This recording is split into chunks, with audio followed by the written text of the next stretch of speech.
The piercing bark shattered the mundane hum of JFK International Airport's baggage claim area. Max, a 6-year-old German Shepherd with the NYPD K-9 unit, suddenly lunged forward with such force that his handler, Detective James Walker, nearly lost his grip on the leash. "Max, heel," James commanded, but the disciplined police dog, who had never once broken protocol during his 4 years of service, was now unrecognizable, hackles raised, teeth bared, straining against his collar with single-minded determination toward an ordinary black suitcase sliding along the carousel. Passengers scattered instinctively, creating a widening circle of space around the agitated animal. Airport security personnel moved in quickly, hands hovering near their holsters. But James knew better. In all their years together, Max had never been wrong. The intensity in the dog's rigid posture, the deep growl emanating from his throat, this wasn't aggression. This was detection. "Everyone back," James shouted, scanning the crowded area. His trained eye caught it immediately, a middle-aged man in a gray suit standing too still, face drained of color, the eyes fixed not on the commotion but on the black suitcase that Max refused to leave alone. When their eyes met across the terminal, James saw the flicker of panic before the man took one hesitant step backward. The suitcase completed another rotation on the carousel, and Max's barking became frenzied, desperate, almost afraid. Whatever was inside that innocuous piece of luggage had triggered something primal in the veteran police dog, and as security personnel carefully removed it from the carousel, James couldn't shake the feeling that Max hadn't just found contraband. His partner was telling him they'd stumbled upon something far worse. Leave a like and share your thoughts in the comments along with the city you're watching from. Now let's continue with the story. Detective James Walker had never planned on becoming a K-9 handler.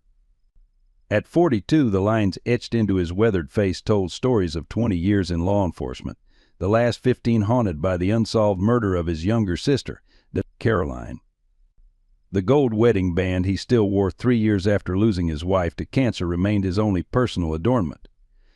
Colleagues described him as methodical, relentless, a detective who carried each unsolved case like a physical weight.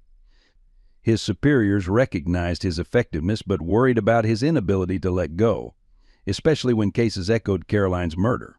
James had served with distinction in the Marine Corps before joining the police force, his military precision evident in everything from his crisp shirts to his case notes. But beneath the disciplined exterior lived a man driven by an unquenchable thirst for justice, particularly for victims who, like his sister, risked being forgotten. Max hadn't been destined for police work. The German Shepherd was 18 months old when James found him malnourished and abused during a drug raid. Something in the dog's unwavering gaze spoke to James a resilience that matched his own. Against department protocol, James had rehabilitated Max himself, recognizing something special in the animal's intelligence and intuition. Over 3 years of intensive training, Max had developed an almost supernatural ability to detect human remains, earning him the nickname the Rim Reaper among the K-9 unit. While other cadaver dogs required specific training cues, Max possessed an uncanny sensitivity that extended beyond mere scent detection. He seemed to sense emotional trauma lingering in spaces. The bond between man and dog transcended the typical handler relationship. They moved as a single unit, communicated without commands, trusted each other implicitly. Max was more than James's partner. He was the only living being who had witnessed James's rare moments of vulnerability since his wife's passing. The investigation would bring them into the orbits of people whose lives would become irrevocably intertwined with their own. Dr. Emily Bennett, the medical examiner whose own niece had disappeared 3 years prior, bringing personal passion to her forensic precision. Captain Richard Monroe, a political animal pushing for quick case closures ahead of his retirement, constantly pressuring James to follow procedure rather than instinct. Robert Collins, the seemingly ordinary accountant caught transporting the suitcase, whose trembling hands and haunted eyes suggested a man trapped rather than complicit. Looming in the background was Daniel Harrison, a transportation magnate whose charitable foundation work with young women couldn't quite mask the allegations that followed him, allegations that never quite stuck. Margaret Parker, Sarah's mother, whose quiet dignity in her devastation would remind James painfully of his parents after Caroline's death. And Thomas Walker, James's oldest friend since law school, now a high-powered defense attorney, whose client list included Harrison, forcing a painful choice between professional ethics and personal loyalty in the investigation ahead. The interrogation room in the airport security wing felt smaller with each passing hour. Robert Collins sat hunched over the metal table, his fingers nervously tracing invisible patterns on its surface. James observed him through the one-way glass before entering, noting the man's expensive watch that contrasted with his otherwise modest appearance. Collins flinched when James placed a photograph of the open suitcase on the table, the antique doll with its cracked porcelain face staring up at them. "I don't know anything about what's inside," Collins insisted, his voice cracking. "I was just paid to transport it." James remained silent, allowing the discomfort to build until Collins continued unprompted. "A man approached me at the Western bus terminal, offered $5,000 to bring this suitcase through customs. Said it contained family heirlooms." When James showed him a driver's license photo of Michael Thompson, Collins's eyes widened in recognition.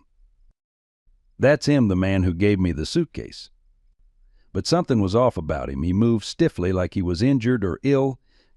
What Collins shared next sent a chill through the room. Since accepting the suitcase, he'd been plagued by nightmares of a young woman reaching out to him, but her hand extended in a silent plea for help, her mouth moving without sound. "I thought I was losing my mind," Collins whispered. But now he gestured toward the photograph, unable to finish his sentence. As James pressed further, Collins's demeanor shifted from nervous to defeated. "I know how this looks, detective, but I swear if I'd known what was inside," the man's eyes welled with tears. "I have a daughter her age. I would never." Dr. Emily Bennett worked methodically in the examination room, her gloved hands carefully documenting each aspect of the severed hand before processing for DNA and fingerprints. Female, Caucasian, approximately 20 to 25 years old, she dictated into the recorder suspended above the examination table. Separation appears to have occurred peri-mortem, clean cut consistent with a sharp, heavy implement. Her assistant photographed the tarnished silver bracelet recovered with the remains, the initials SP barely visible through years of oxidation. James stood silently observing until Emily acknowledged his presence with a grim nod. "I've prioritized the DNA analysis, but I'm already seeing similarities to the Sarah Parker disappearance." Sarah had vanished 3 months earlier after her late shift at a roadside diner off Interstate 95. 22 years old, working to save for nursing school, no history of running away or substance abuse. James reviewed his notes, remembering the security footage showing Sarah climbing into a long-haul truck. The driver, Michael Thompson, had been questioned but released due to lack of evidence, claiming he'd dropped her at a rest stop as requested.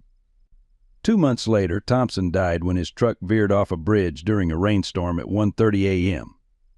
"The timing works," James muttered, spreading out the case files on the adjacent table.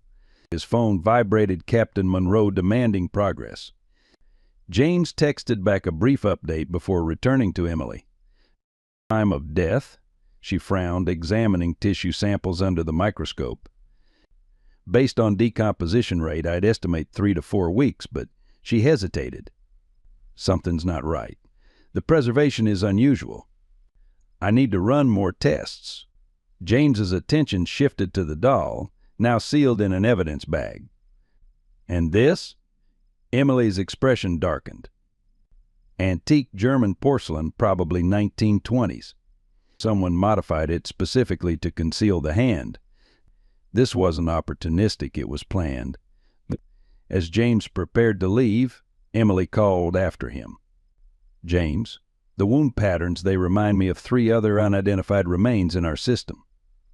A cold certainty settled in his gut. This wasn't an isolated case.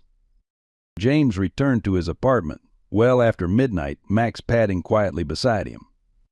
The dog's routine was unwavering, a careful inspection of each room before settling at the foot of James's bed. But tonight Max remained alert, sensing his handler's distress. James spread the case files across his kitchen table, pinning photos and timelines to a corkboard.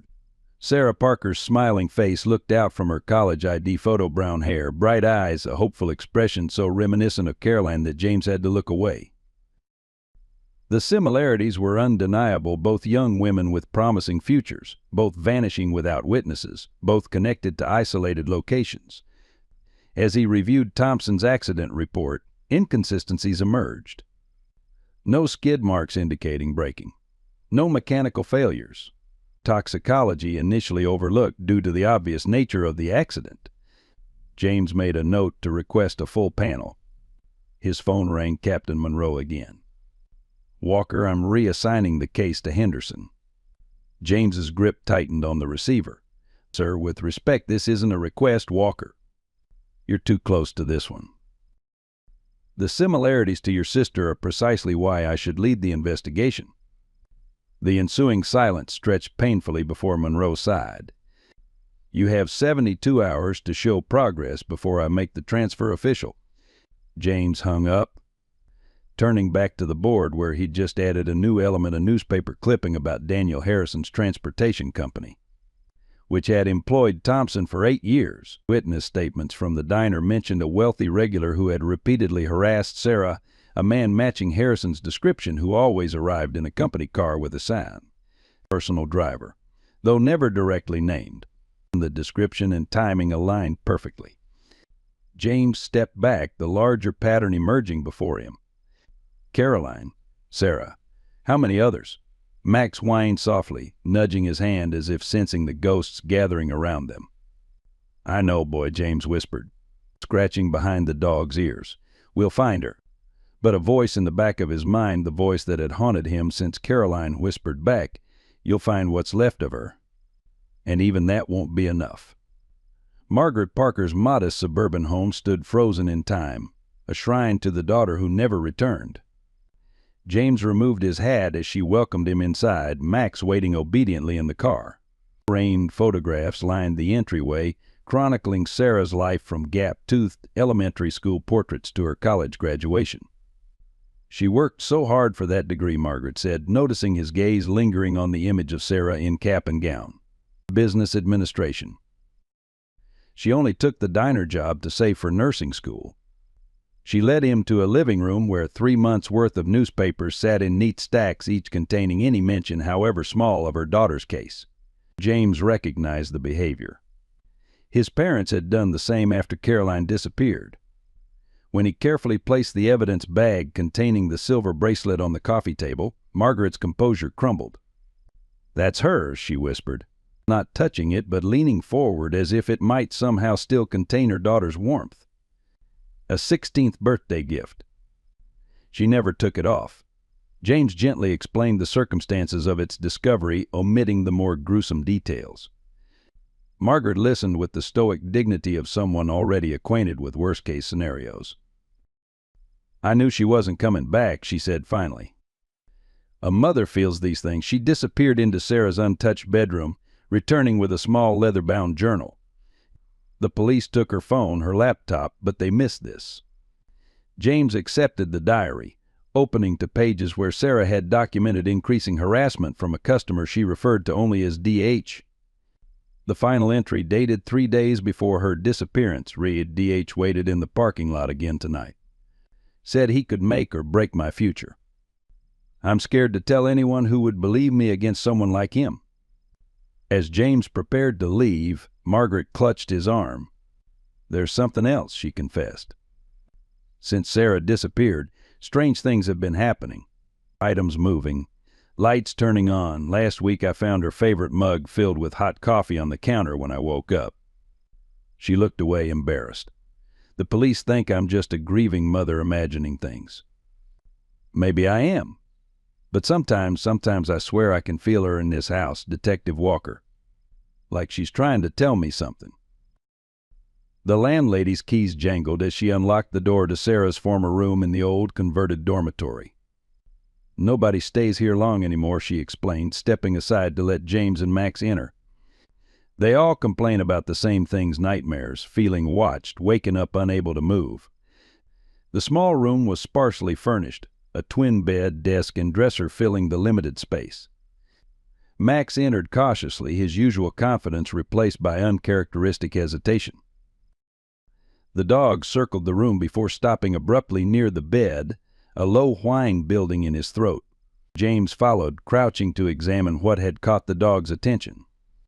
Deep gouges marked the wall beside the bed, 10 parallel lines scored into the plaster fingernail marks from someone desperately clawing at the wall.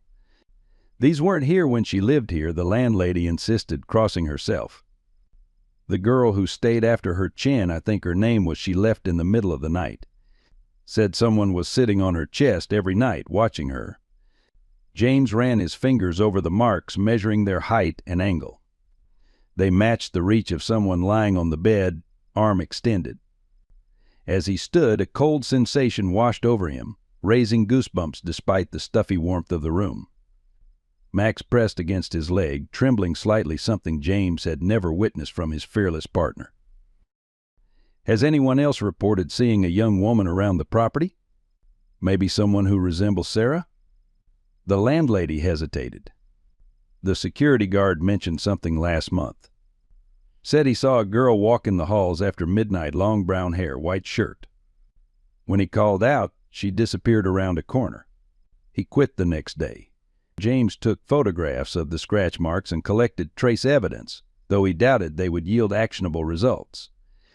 As they prepared to leave, Max suddenly froze, staring intently at an empty corner of the room. The dog's ears flattened against his skull, a posture James recognized from cadaver searches. But there was nothing there, just empty space and shadow. "Come on, Max," James called, his voice sounding strange in the heavy silence. The dog hesitated, still fixated on the corner, before reluctantly following his handler out of the room. The break-in was clean and professional, no fingerprints, no forced entry, nothing obviously disturbed in James's apartment. He might not have noticed at all if not for Max's behavior. The normally disciplined dog raced from room to room upon their return, hackles raised, inspecting every corner and doorway.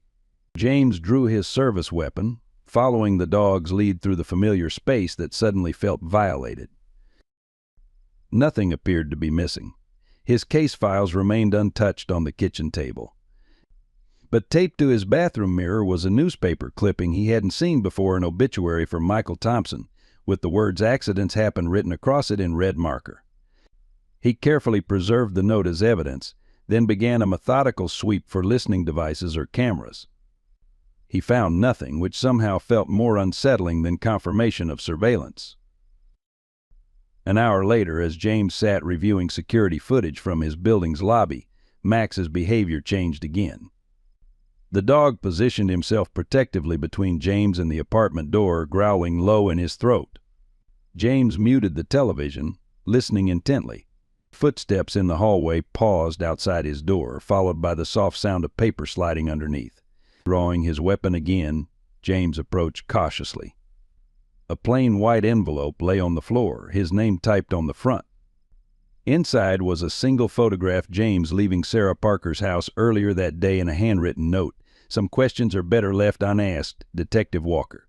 For everyone's sake.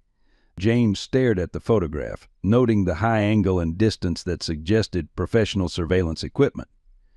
His phone rang, Captain Monroe's name flashing on the screen. James silenced it, turning instead to the window, where he observed a black sedan with tinted windows idling across the street. When he blinked, it was gone.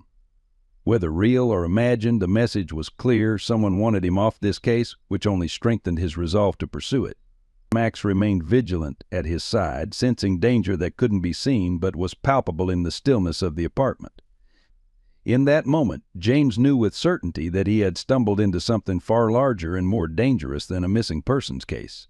Like the scratches on the wall in Sarah's room, he was seeing only the desperate surface marks of something much darker beneath. The medical examiner's office was silent except for the rhythmic hum of equipment and the occasional turning of pages as James reviewed Michael Thompson's revised autopsy report. Dr. Emily Bennett had prioritized the toxicology screening at his request, her findings confirming his suspicions. Thompson's blood work showed high levels of zolpidem, a powerful sedative typically prescribed for insomnia at concentrations inconsistent with therapeutic use. The original me missed it because they were looking for alcohol and common drugs of abuse. Emily explained, highlighting relevant sections of the report. Given the presence of partially digested food in his stomach, I'd estimate he ingested the sedative approximately 30 to 45 minutes before the crash. James studied the accident scene photographs with fresh eyes, the lack of skid marks, the perfect angle of descent over the bridge railing, the absence of mechanical failure. This wasn't an accident, he concluded. Thompson was incapacitated deliberately. Emily nodded, pulling up additional files on her computer. I took the liberty of checking unsolved cases with similar patterns. In the past 5 years, 3 long-haul truck drivers have died in single-vehicle accidents within a 100-mile radius. All ruled accidental, all without obvious external cause. James leaned forward, scanning the information. Any connection to Harrison Transport? Emily hesitated. 2 of them had applied for positions with the company but were rejected. The third had recently quit working for them. As they compared timelines, a pattern emerged. Each driver's death had been preceded by the disappearance of a young woman along their route. James assembled a map marking the locations, the invisible threads between them becoming increasingly clear. When his phone rang, Captain Monroe's irritation was palpable even through the brief text message, "My office." Now, James ignored it, focusing instead on Thompson's phone records. In the week before his death, Thompson had made multiple calls to a burner phone purchased with cash at a convenience store. Security footage showed Thompson appearing agitated, glancing repeatedly over his shoulder as if expecting to be followed.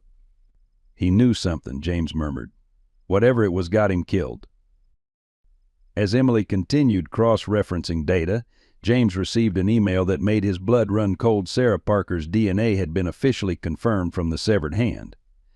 The evidence was no longer circumstantial. In that moment, the investigation transformed from a missing persons case into a homicide, with Michael Thompson shifting from suspect to potential victim in a larger conspiracy that seemed to spiral outward with every new piece of information. Daniel Harrison's business empire sprawled across the East Coast, his transportation company merely the most visible of his numerous holdings.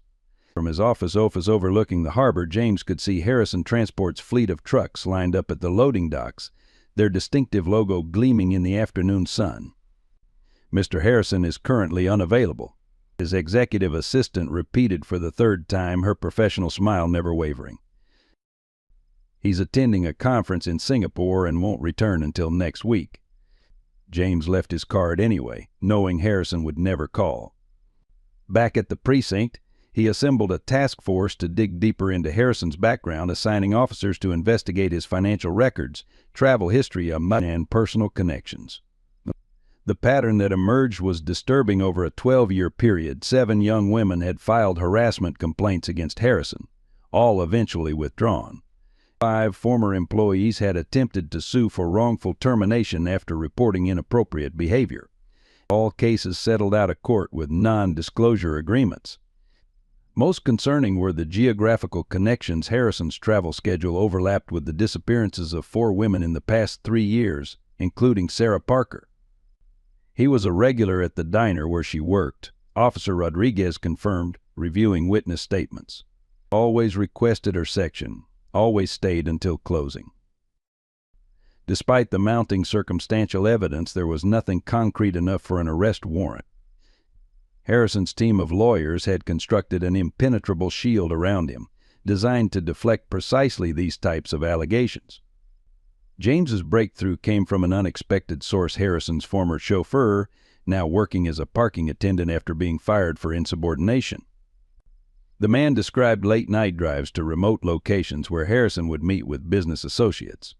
Not listed in any official capacity.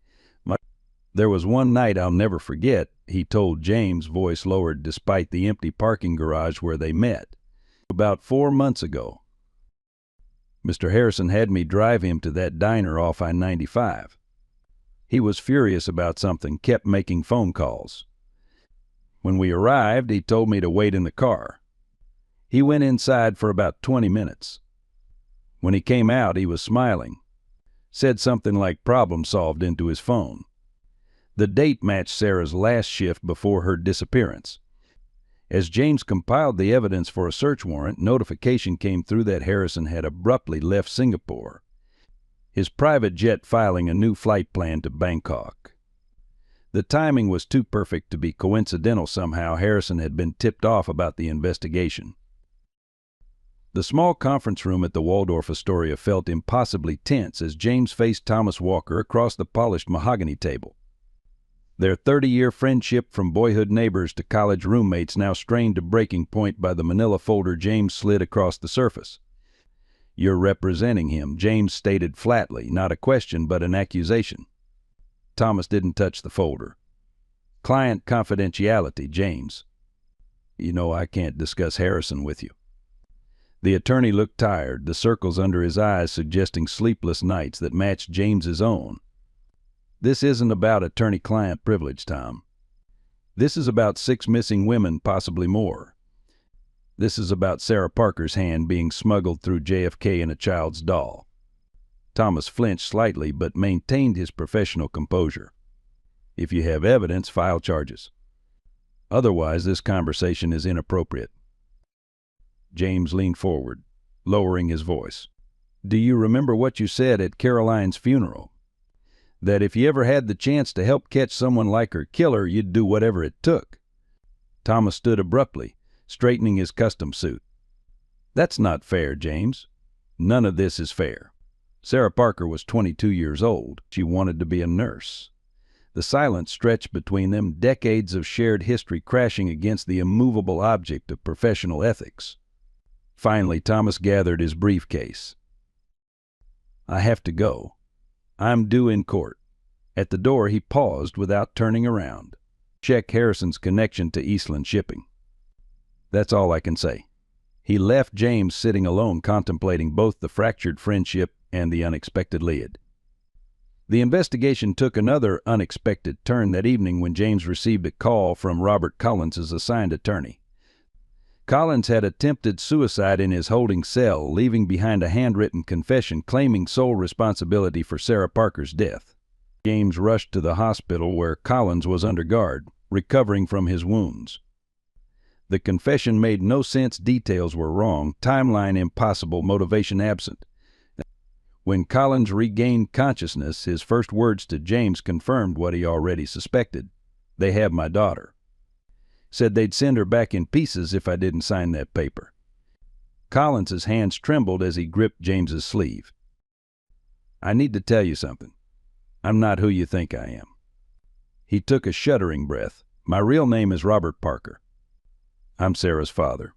James stared at the man in disbelief as Collins Parker continued. "I abandoned Margaret and Sarah 15 years ago.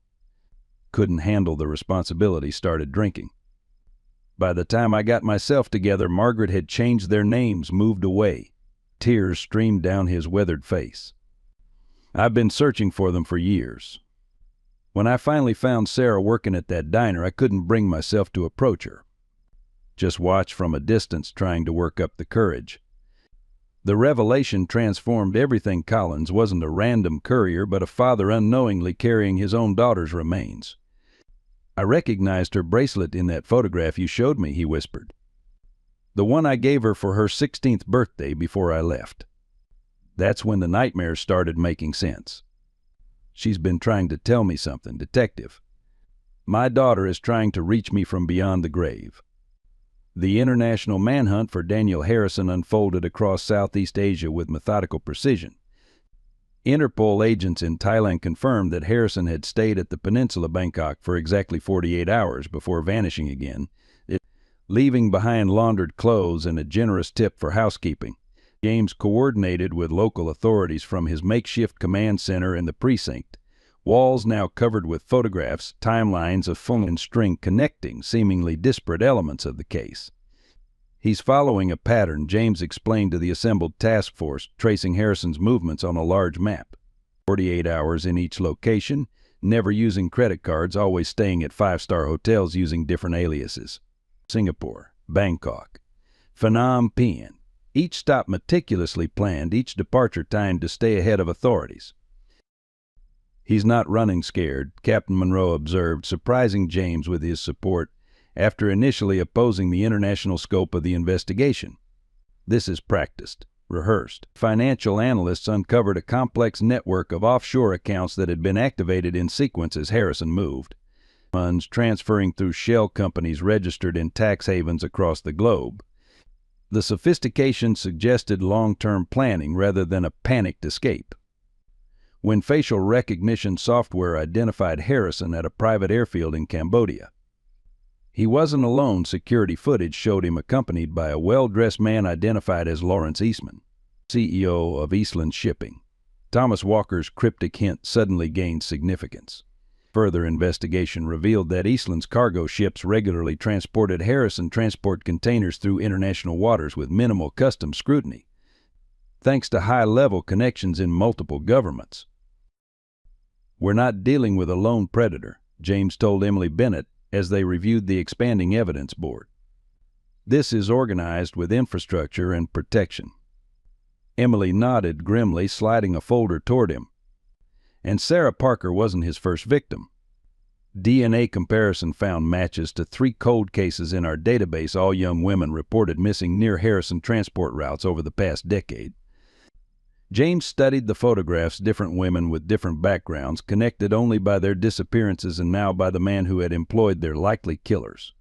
As the net tightened around Harrison's international movements, troubling reports surfaced of witnesses suddenly recanting statements or disappearing themselves.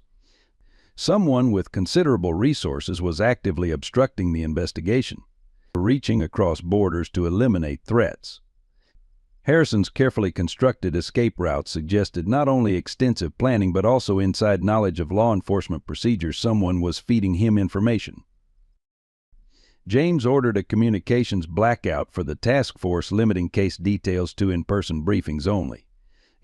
3 days later, Interpol agents raided Harrison's hotel suite in Hong Kong, missing him by mere hours, but seizing laptops and documents that proved to be the first concrete evidence linking him directly to a trafficking operation spanning multiple countries. Max's behavior changed the moment they approached the abandoned farm property. The German Shepherd, typically disciplined and methodical during searches, became agitated, pulling James toward the weathered barn rather than the main farmhouse that the rest of the search team was approaching. James had learned to trust his partner's instincts, radioing for backup as he followed the dog's lead.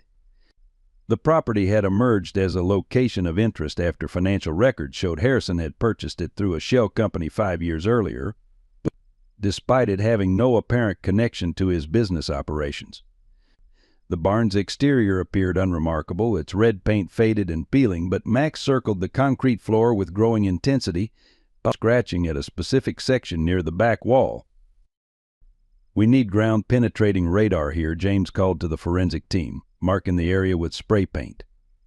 While technicians set up their equipment, James examined the structure itself, noting newer hinges on an otherwise ancient-looking door leading to a root cellar. The door was secured with a modern padlock incongruous with the rusted hardware surrounding it. When the lock was cut and the door swung open, the beam of James's flashlight revealed steep stairs descending into darkness. The air that rushed up from below carried a distinctive chill that raised the hairs on the back of his neck. Max whined but pressed forward, leading the team down the narrow staircase into a concrete chamber that extended far beyond what the cellar's exterior dimensions suggested. Motion-activated lights flickered on automatically as they entered, revealing a space that had been carefully designed and soundproofed. Against one wall stood metal shelving containing plastic storage containers neatly labeled with dates.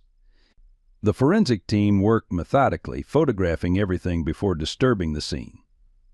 When the first container was opened, the contents confirmed their worst fears: women's clothing, jewelry, and personal items cataloged with clinical precision. "These are trophies," Emily said quietly, examining the items through her gloved hands.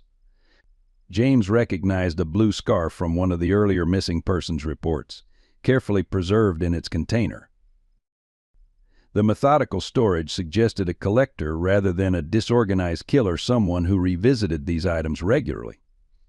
The search expanded to a hidden door at the back of the chamber, revealing a smaller room containing video equipment and hard drives. Technical specialists immediately began securing the digital evidence, their expressions grim as the extent of documentation became apparent. In the final container, marked with the most recent date, they found Sarah Parker's nursing school application half completed, alongside her wallet and cell phone. As the evidence collection continued, Max led James to a section of wall that appeared solid but sounded hollow when tapped. Behind a carefully disguised panel, they discovered a narrow space containing a mattress, chains bolted to the wall, and scratch marks identical to those in Sarah's rented room. The message became horrifyingly clear: this wasn't merely a storage facility, but a prison that held multiple victims, one after another, over the course of years. Outside in the fresh air, James braced himself against the barn wall, the weight of what they'd discovered settling like lead in his stomach. Captain Monroe approached, his earlier skepticism replaced by grim determination. We found more buildings on the property with similar setups. This wasn't the work of one man, Walker. This was an operation. Robert Parker's eyes never left the monitor displaying real-time surveillance of his hotel room. The operation had been James's idea, using Harrison's predictable pattern of eliminating witnesses against him. Parker had agreed to the risk immediately, desperate for redemption after years of absence from his daughter's life. "You understand what we're asking?" James had explained during the briefing. "We need you visible, vulnerable. If Harrison's people are watching, they'll see an opportunity." Parker had nodded, a new steadiness in his formerly trembling hands. "I understand. Whatever it takes to find who did this to my daughter." Now, as Parker sat alone in the hotel room pretending to write his confession, James and his team monitored from an adjacent suite. 3 hours into the operation, the elevator camera caught movement: a hotel maintenance worker approaching Parker's room with a pass key, his cap pulled low over his face. "That's not hotel staff," Officer Rodriguez confirmed after checking with management. James watched the man's movements, noting the unnatural bulge under his uniform jacket. Armed, possibly with a suppressed weapon, given the confidence with which he approached the door in a public hallway. "Move in on my signal," James instructed the tactical team positioned at both ends of the hallway. As the man entered Parker's room, cameras captured the swift change in his demeanor, the careful closing of the door, the removal of the disguise, the withdrawn weapon. James gave the signal seconds before the man reached Parker, who was sitting with his back to the door as instructed. The tactical team breached with precision, subduing the assailant before he could fire. In the chaos of the arrest, James focused on the man's face, immediately recognizing him as Edward Bates, Harrison's personal security chief, who had been photographed accompanying him at several international locations. The trap had worked, yielding not only an arrest but a direct connection to Harrison himself. In the interrogation room, Bates maintained stubborn silence despite the evidence stacked against him: the weapon with his fingerprints, the surveillance footage, the forged hotel credentials. It was only when James presented photographs of the underground chamber at the farm that the first cracks appeared in his composure. "You think I knew about that?" Bates asked, genuine revulsion crossing his features. That wasn't the arrangement. James seized on the opening, building rapport over the next several hours as Bates gradually revealed his limited knowledge of the operation. "I handled security, transportation, made problems disappear. But Harrison kept the other part separate." According to Bates, Harrison maintained a strict compartmentalization of his criminal activities, with different teams handling different aspects: recruitment, transport, disposal, no single person knowing the entire operation except Harrison himself and whoever stood above him. The confirmation that Harrison answered to someone else sent the investigation in a new direction, as Bates revealed meetings with an individual he had only ever heard referred to as the director. The breakthrough came when Bates, facing multiple murder charges and seeking consideration, offered information on Harrison's emergency extraction protocol, a yacht registered to Eastland Shipping currently moored off the coast of Vietnam, waiting to transport him to a private island beyond extradition treaties. As international authorities mobilized to intercept the vessel, satellite imagery confirmed movement consistent with Bates's information. For the first time since the investigation began, James felt the balance shifting in their favor, the net tightening around a man who had evaded consequences for too long. But the nagging question remained: who was directing Harrison's operation, and how far did their influence extend? The digital forensics team worked day and night to recover data from the hard drives seized at the farm. On the third morning, their lead technician requested James's presence immediately, her voice uncharacteristically shaken over the phone. In a darkened room illuminated only by computer screens, she showed him what they had found: meticulously organized video files dating back nearly 7 years, each labeled with initials and dates. "We've identified footage of at least 11 different women," she explained, opening a secured folder, including Sarah Parker. James steeled himself as the technician played a segment from Sarah's file. The timestamp showed a date 3 days after her disappearance. The video quality was professional grade, capturing Sarah in a confined space similar to the hidden room they'd discovered. She appeared disoriented but alert, speaking directly to an off-camera interviewer whose voice had been digitally altered. "Please," Sarah's voice cracked through the speakers, "I didn't see anything. I don't know what you're talking about." The interviewer asked methodical questions about what Sarah had observed at the diner, specifically regarding documentation she may have photographed. The revelation stunned James. Sarah hadn't been randomly targeted. She had witnessed something specific. The technician opened another file containing photographs recovered from a hidden folder. They showed Sarah at the diner, surreptitiously using her phone to capture images of documents spread on a table during a meeting between Harrison and several unidentified men. She wasn't just a waitress, James realized. She was investigating them. Further files revealed Sarah's private email correspondence with a journalism professor at her former college. She had noticed discrepancies in shipping manifests while serving Harrison's regular table cargo numbers that didn't match official records, destinations that changed between document versions. The professor had encouraged her to gather evidence carefully, promising to connect her with a trusted investigative reporter once she had sufficient documentation. Sarah had been building a case against Harrison's operation, unaware of how closely she was being watched. The final video in her file, dated 1 week after her disappearance, showed Sarah looking directly into the camera, her face bruised but her voice steady as she recorded what she believed would be her final testimony. "My name is Sarah Parker. If you're seeing this, I'm probably dead. Everything I've discovered about Daniel Harrison's shipping operation is hidden in a secured email account." She provided the login details before the video cut abruptly. James immediately dispatched officers to access the account, finding it still active and containing dozens of photographs, notes, and recorded conversations, a comprehensive documentation of Harrison's illegal activities that Sarah had methodically compiled over months. She hadn't been a helpless victim, but a determined whistleblower who had sacrificed her life to expose a criminal enterprise that extended far beyond one man's depravity. The evidence she'd gathered implicated government officials, customs agents, and corporate executives in a sprawling network of human trafficking, drug smuggling, and money laundering. Sarah Parker had uncovered something far more dangerous than she could have imagined, and it had cost her everything. The attack came without warning as James walked Max toward his apartment building. The black SUV accelerated silently from a side street, mounting the sidewalk directly in their path. James registered the danger too late, diving aside as the vehicle struck a glancing blow to his side, sending him tumbling across the concrete. Max reacted instantaneously, lunging toward the vehicle as a man emerged from the passenger door, weapon raised. James heard the distinctive pop of a silenced handgun, followed by Max's agonized yelp. Ignoring the searing pain in his ribs, James drew his service weapon and returned fire as the SUV accelerated away, bullets shattering its rear window before it disappeared around a corner. He crawled to where Max lay motionless on the pavement, blood pooling beneath the dog's powerful body. "Stay with me, boy," James pleaded, applying pressure to the wound as he called for emergency assistance.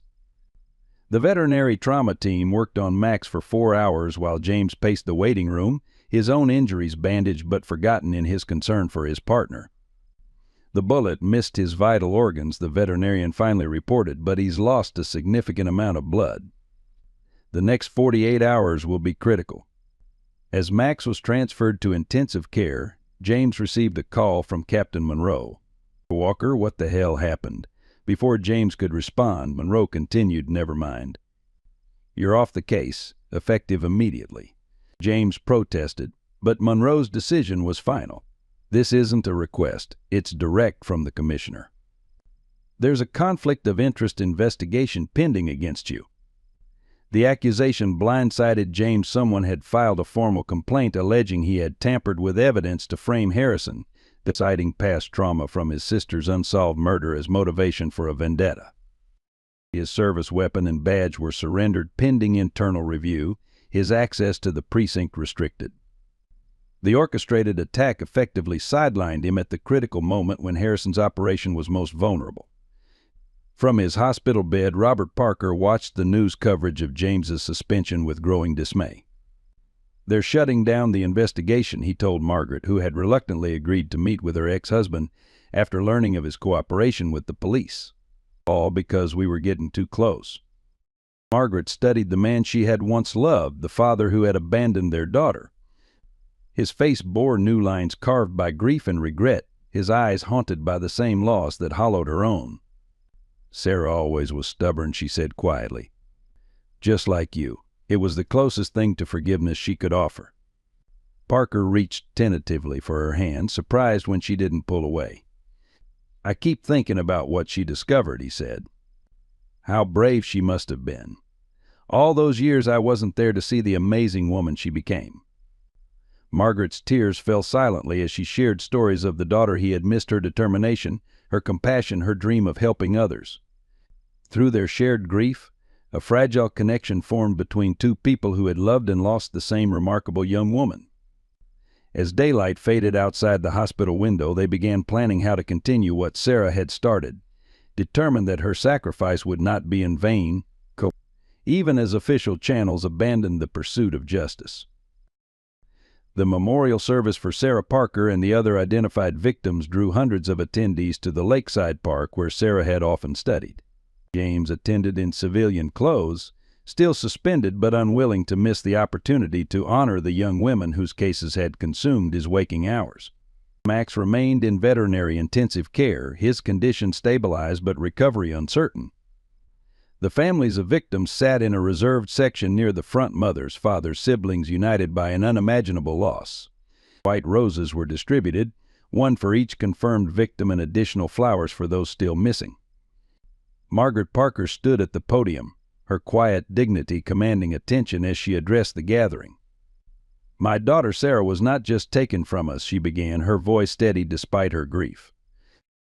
She was silenced while trying to expose a terrible truth. "Today we speak for those who can no longer speak for themselves." Each family representative came forward to share memories, creating a mosaic of lives cruelly interrupted, birthdays never celebrated, graduations never attended, futures never realized. When it was Robert Parker's turn to speak, he approached the podium with visible trepidation, aware of the whispers that followed him. "I wasn't there for Sarah when she needed me in life," he acknowledged, voice breaking. "But I promise to be there for her now, in death, to ensure that those responsible face justice." His raw honesty silenced the murmurs, his obvious pain transcending judgment. After the formal service, as mourners placed their roses on the memorial, James noticed the commissioner approaching with Captain Monroe. Their expressions suggested this wasn't a social courtesy. "Detective Walker," the commissioner began, "your suspension stands until the review board's decision next week." His tone softened slightly. "For what it's worth, I don't believe the allegations, but procedure must be followed." As they walked away, James felt a presence beside him, Thomas Walker, attending despite his professional connection to Harrison. "I heard about Max," Thomas said quietly. "I'm sorry, James." The tension between them remained palpable, years of friendship straining against the barrier of Thomas's professional obligations. Neither man spoke for several moments as they watched Margaret and Robert Parker supporting each other beside the lake, united in grief for the daughter they had both lost in different ways. "Do you remember what your father told us after Caroline died?" Thomas finally asked. James nodded, recalling the advice that had led him to law enforcement. Some battles choose you, not the other way around. "Harrison is just one part of this," James said, keeping his voice low. "Someone higher up is protecting the operation." Thomas adjusted his tie, an unconscious gesture James recognized from their college days. His friend was making a difficult decision. "I know," Thomas replied, his gaze fixed on the memorial. "And I think I know who." Before James could respond, Thomas walked away, leaving him to wonder whether his oldest friend had just offered an olive branch or a warning. The unmarked envelope arrived at James's apartment exactly 1 week after the memorial service. No return address, no postmark, simply his name typed on the front, delivered by hand rather than mail. Inside, he found a hotel key card and a handwritten note in Thomas Walker's distinct penmanship: "Waldorf Astoria, room 1132. 8 p.m. tonight. Come alone. Destroy this." James studied the card, turning it over in his hands while considering the risks. His suspension remained in effect, his service weapon still surrendered to internal affairs. If this was a trap, he would be walking into it unarmed and without backup. Yet the alternative, ignoring what might be his only lead, was unthinkable. At precisely 8 p.m., James knocked on the hotel room door, tense for any response. Thomas opened it immediately, ushering him inside without a greeting. The spacious suite appeared to have been transformed into a makeshift command center, laptop screens displaying surveillance footage and documents organized in precise stacks across every available surface. Photographs and timelines taped to the wall in a pattern reminiscent of James's own investigation board. "I've been waiting for the right moment," Thomas began, securing the door with both the deadbolt and security chain. "I needed to be certain you weren't being followed." He gestured toward the assembled materials. "I took Harrison's case for a reason, James. I needed access." Understanding dawned gradually as James examined the documents, detailed records of Harrison's movements, transcripts of privileged conversations, and financial transactions that would ordinarily be protected under attorney-client confidentiality. "You've been building a case against your own client," James said, equal parts impressed and concerned. Thomas nodded grimly. "Since the beginning. After Caroline, I swore if I ever had the chance to stop someone like her killer." He trailed off, unnecessary to complete the thought with the evidence of his commitment surrounding them. "This violates every ethical canon I'm bound to uphold. I'll be disbarred, probably prosecuted. But I couldn't live with the alternative." The risk Thomas had taken was extraordinary, sacrificing his career, his reputation, potentially his freedom to gather information that law enforcement couldn't legally obtain. "Harrison isn't the top," Thomas continued, opening a secured laptop. "He's been protected by someone with enough influence to shut down investigations, falsify records, manipulate evidence."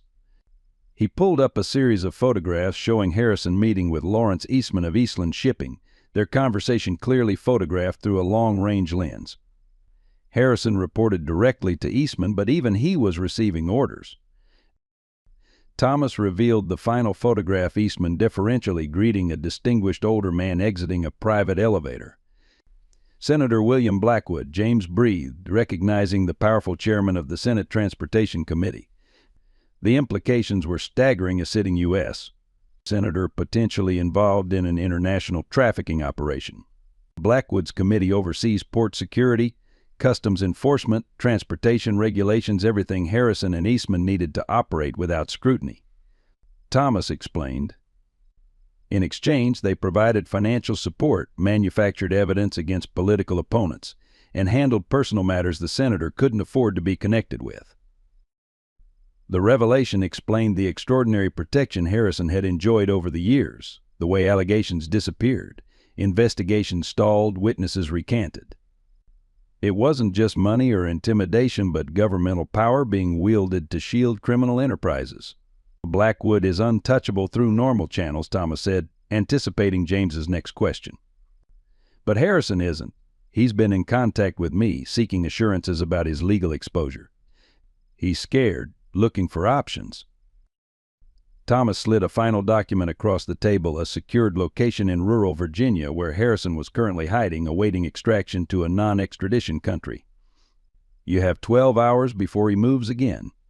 Make it count.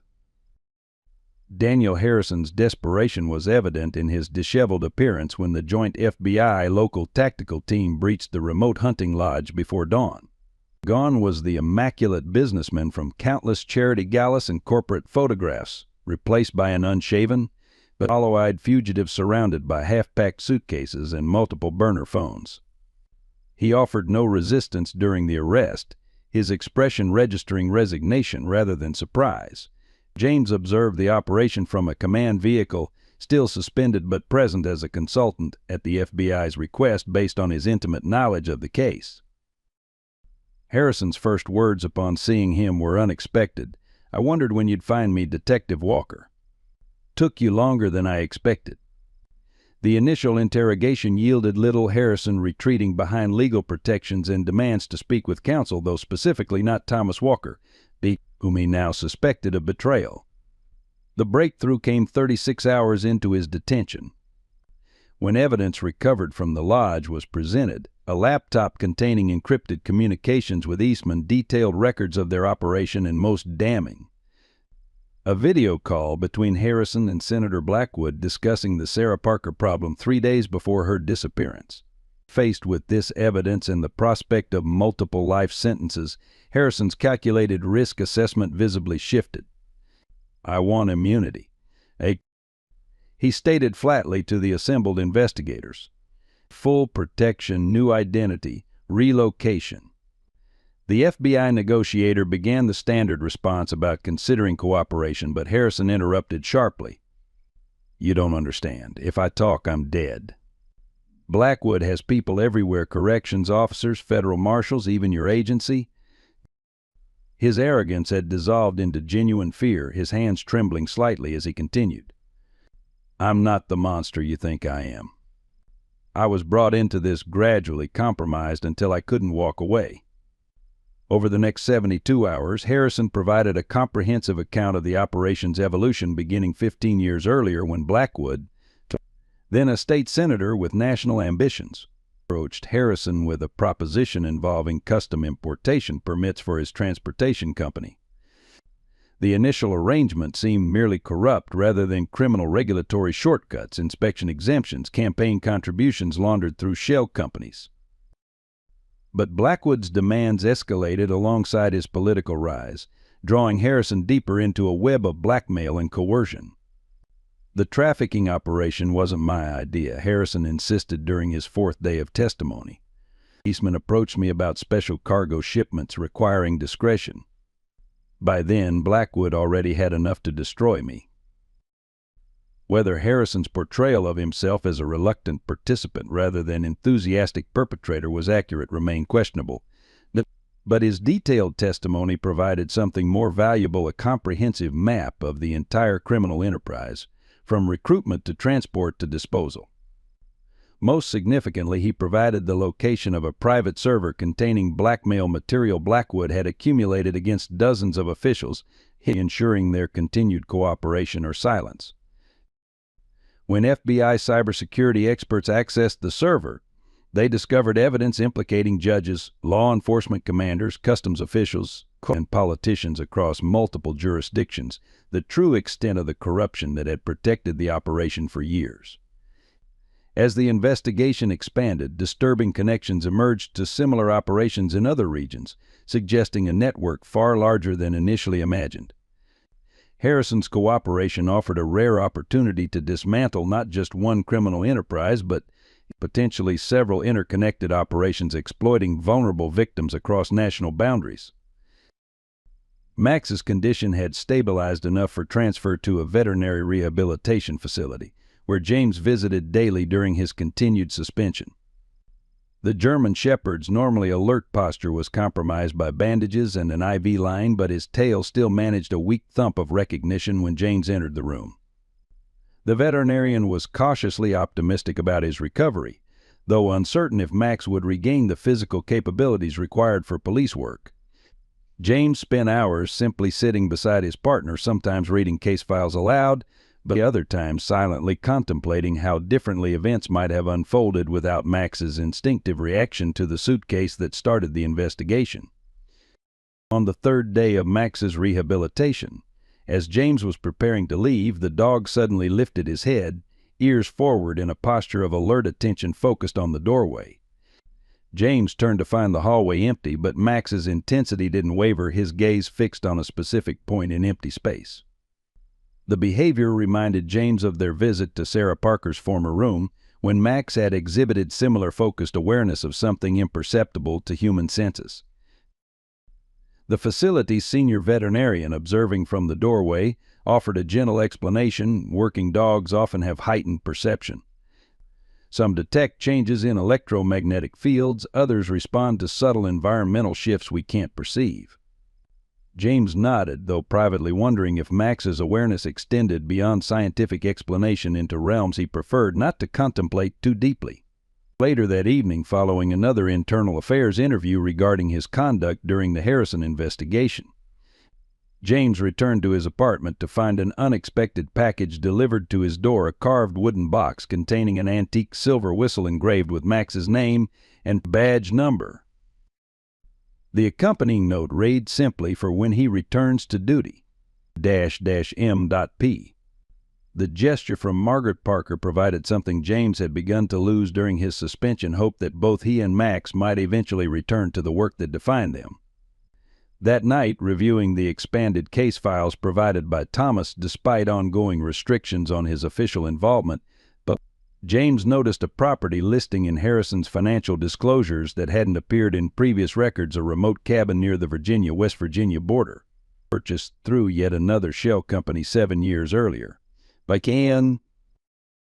The property didn't appear in any of Harrison's known testimony or the evidence catalogs from the hunting lodge. Its omission from Harrison's otherwise comprehensive cooperation struck James as significant.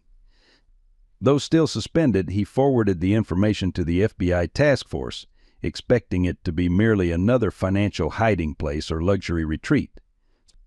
The response came the following morning. Satellite imagery showed the property had been recently accessed despite its supposed abandonment, with tire tracks and disturbed vegetation visible from aerial surveillance. More concerning, thermal imaging detected a heat signature consistent with human presence inside the supposedly vacant structure. As federal agents prepared to investigate, James received an unexpected call from Captain Monroe. "Your suspension is lifted, effective immediately. The commissioner wants you on site when they breach that cabin." When James asked what had changed, Monroe's response was concise. "Max. The ballistics from his shooting matched an unsolved murder of a whistleblower in the Eastland shipping case from 3 years ago. Seems your dog got shot by a professional hitter connected to the organization you've been chasing." The revelation transformed what might have been merely another property seizure into something potentially more significant. The cabin might not be just another Harrison hideout, but a location important enough to protect with deadly force. The joint FBI local law enforcement operation to breach the remote cabin proceeded with methodical precision at dawn. The tactical teams secured the perimeter while negotiators attempted contact with whoever might be inside. James, observed from the command post, restored badge and service weapon, feeling almost unfamiliar after weeks of suspension. Despite the reinstatement, Captain Monroe had insisted he remain in an advisory capacity rather than participating directly in the raid. The standoff continued for nearly 3 hours with no response from within, despite thermal imaging confirming human presence. When the tactical team finally executed the breach, they encountered no resistance, just an elderly groundskeeper who had been maintaining the property in Harrison's absence. The man surrendered peacefully, explaining he had no knowledge of his employer's criminal activities, merely following instructions to keep the cabin ready for occasional use. Initial sweeps revealed nothing extraordinary: standard furnishings, well-stocked pantry, generator backup, a comfortable retreat rather than an operational center. And James felt a crushing disappointment until one of the FBI agents reported an anomaly in the floor measurements. The cabin's interior dimensions didn't match its exterior footprint, suggesting hidden space. Behind a bookcase in the study, they discovered a biometric lock requiring Harrison's fingerprint. After consultation with prosecutors, Harrison was transported to the site under heavy guard, his grudging cooperation secured with additional concessions regarding his eventual sentencing and incarceration location. The hidden room revealed behind the secured door contained exactly what Harrison had most carefully concealed, not additional evidence of his crimes, but documentation of his victimization by others.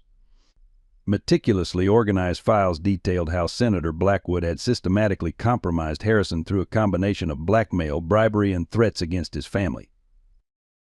Most significantly, the room contained server backups preserving evidence that Harrison had been ordered to withhold during his cooperation, incriminating communications involving individuals even more powerful than Blackwood, extending into international diplomatic and financial circles. "This is why I kept it separate," Harrison explained as the evidence was cataloged. "Insurance. Because I knew they'd eventually sacrifice me to protect themselves." The scope of the conspiracy expanded dramatically with each file analyzed, revealing a network spanning multiple countries but involving officials at the highest levels of government and business. Within 48 hours, coordinated arrests began across 3 continents, dismantling not merely a single trafficking operation but an entire infrastructure that had facilitated human exploitation for decades. Senator Blackwood was taken into custody while attempting to board a private jet to a non-extradition country. His dignified facade crumbling as federal agents led him past assembled media. The investigation that had begun with a dog's reaction to a suitcase culminated in one of the largest human trafficking prosecutions in modern history, with over 60 individuals indicted across multiple jurisdictions. During the subsequent press conference, the FBI director specifically acknowledged James Walker and Max as the catalysts whose persistence had unraveled a criminal enterprise that conventional investigations had repeatedly failed to penetrate. 6 months after the cabin raid, Max's rehabilitation progressed beyond even the most optimistic projections. The specialized veterinary facility had employed innovative therapies, from hydrotherapy to laser treatments, gradually restoring strength and mobility to the wounded German Shepherd. James visited daily, participating in rehabilitation exercises and monitoring every incremental improvement. The journey from near death to recovery had strengthened the already profound bond between handler and dog, each seeming to understand the other's determination to return to work together. On the day Max was finally cleared for discharge, the veterinary staff lined the hallway in an impromptu honor guard, applauding as the German Shepherd walked out under his own power, still favoring his injured side but moving with growing confidence. Dr. Emily Bennett waited in the parking lot, having driven James to collect his partner. "He looks good," she observed, watching Max carefully navigate the short steps to the vehicle. "Better than anyone expected." James nodded, unable to fully express the emotion of seeing his partner returning to life after coming so close to losing him.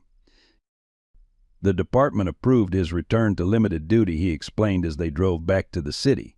"No field operations yet, but scent training, evidence review. Getting him back into the routine gradually."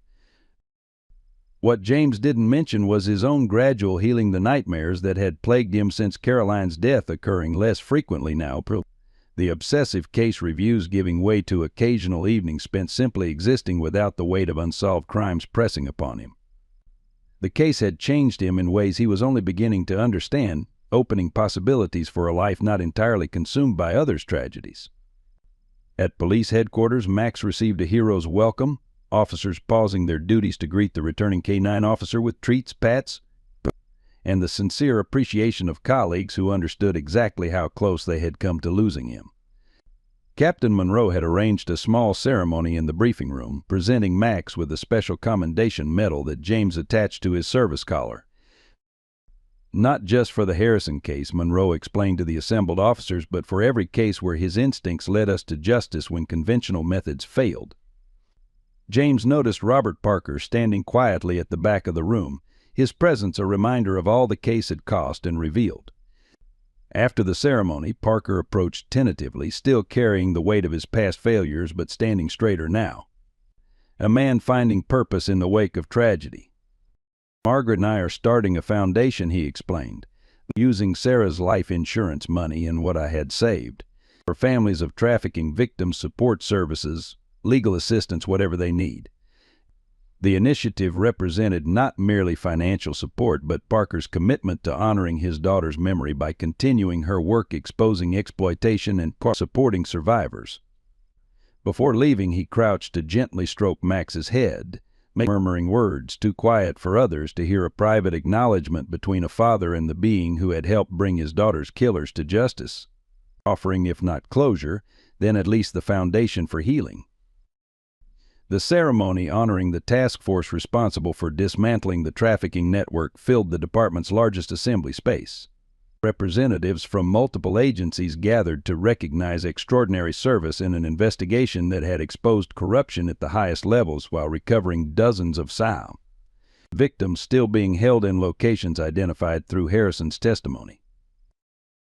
James sat uncomfortably in the front row, Max lying at his feet, but both still unaccustomed to public recognition after years of working cases that often remained unresolved or unacknowledged. When the commissioner called James forward to receive the department's highest commendation, the assembled officers rose in standing ovation, not merely for the Harrison case, but for a career spent pursuing justice for victims who might otherwise have been forgotten. Detective Walker represents the finest traditions of service, the commissioner stated, shaking James's hand as photographers captured the moment. His refusal to abandon the investigation despite personal risk and institutional pressure exemplifies the commitment we expect from every officer. The ceremony continued with recognitions for other key contributors, including Emily Bennett's forensic team, the technical specialists who had decrypted Harrison's hidden files, and the international partners who had coordinated global arrests. Thomas Walker received no public acknowledgement, but his crucial role necessarily remaining confidential to protect attorney-client privilege technicalities that might jeopardize prosecutions. His sacrifice, a distinguished legal career ended by ethical violations that could not be publicly justified, represented a different kind of courage that few beyond James would ever fully appreciate. After the formal proceedings concluded, James visited the memorial garden established to honor Sarah Parker and the other identified victims. Margaret Parker was already there, tending the flowering plants that surrounded her daughter's plaque. "I thought I might find you here," she said without looking up, recognizing his footsteps. "Did they give you a shiny medal?" Her tone held no bitterness, only the gentle teasing that had developed between them through shared purpose in the aftermath of tragedy. "They tried," James responded, sitting beside her on the stone bench. He gave one to Max, too. He seemed more impressed with the treats afterward. They sat in comfortable silence, watching butterflies move between the memorial plantings. "Robert told me they're starting prosecution against Blackwood next month," Margaret finally said. "They want me to testify about Sarah." James nodded, understanding both the necessity and the pain such testimony would involve, reopening wounds that had barely begun to heal. "You don't have to do it alone," he assured her. "We'll all be there." The "we" encompassed the extended community that had formed around the case: law enforcement, victims' families, survivors, advocates who had transformed individual grief into collective purpose. Margaret smiled, a genuine expression that reached her eyes in a way James had not witnessed during their earliest interactions. Sarah would have liked that. She never wanted to fight her battles alone, just couldn't find the right allies until it was too late. As the afternoon light softened toward evening, a police dispatcher's voice crackled over James's radio requesting K-9 assistance for a possible missing person case. Max immediately rose to attention, ears forward, body language shifting from relaxation to readiness with practiced efficiency. James exchanged a glance with Margaret, who nodded her understanding. "Go," she said simply. "That's what Sarah would want for you to keep finding the ones who still have a chance." James and Max walked purposefully toward the waiting vehicle, their synchronized movement reflecting years of partnership. As they approached the scene where a young woman had last been seen, Max's behavior shifted, alert, focused, determined. James recognized the change immediately, trusting his partner's instincts just as he had that day at the airport when a seemingly routine baggage screening had unraveled a criminal enterprise. The work continued, as it always would, each case an opportunity to prevent another tragedy, to find another missing person before they became another memorial plaque. For James Walker and Max, the most fitting honor for those already lost was to save those who still could be found, one investigation at a time, but for as long as they were able to serve. In James and Max's journey, we find echoes of our own lives, the persistent pursuit of justice against overwhelming odds, the healing power of purpose after devastating loss, and the irreplaceable value of loyal companionship. As we enter our golden years, many of us carry unresolved questions and unfulfilled quests from earlier chapters of our lives. Sarah Parker's story reminds us that it's never too late to seek truth, and that our accumulated wisdom and determination can be powerful forces for good in this world. The connections formed through shared purpose between James and Max, Margaret and Robert, and all those touched by Sarah's courage show us that even in our darkest moments, a community becomes our strongest lifeline. Like Detective Walker, we may find that the deepest healing comes not from forgetting our past wounds, but from transforming them into meaningful action that protects others from similar suffering. Remember, our most profound legacy isn't measured in accolades or possessions, but in the lives we've touched and the wrongs we've helped to right. The journey continues one step at a time for as long as we're able to serve.